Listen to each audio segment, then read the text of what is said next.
Germans invaded the Soviet Union, evidence of mass killings by Stalin came to light. The Stalinist regime was responsible for the killing of huge numbers of Soviet citizens and citizens of those countries which it had occupied recently. There were not just the millions who had been deliberately left to starve or died of starvation-related illnesses, but also hundreds of thousands who had been shot, some in mass killings. At times, the Soviet secret police, the NKVD, did not have time to evacuate its prisoners, so it killed them instead, as happened in Soviet-occupied Lvov. In other places, the crimes discovered by the Germans went back to the 1930s. As more communist crime sites were discovered, the Nazis realized that they didn't want their own criminal activity to come to light.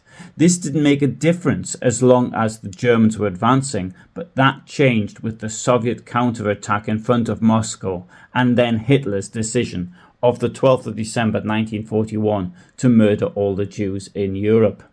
On the 13th of January 1942, Paul Blöbel was relieved as commanding officer of Einsatzkommando 4A, possibly because of his alcoholism, although some of the commanding officers of the killing squads were rotated as part of their duties.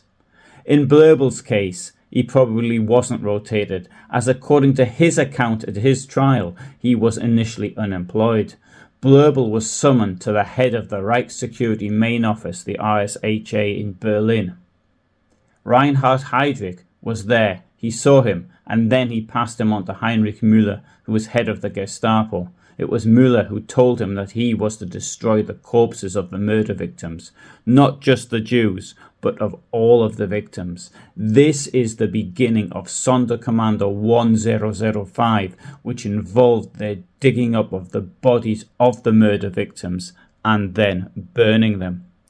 If you'd like to know more about the Holocaust, then subscribe to my channel. If you'd like to see a video on Sonderkommando 1005, then click the link.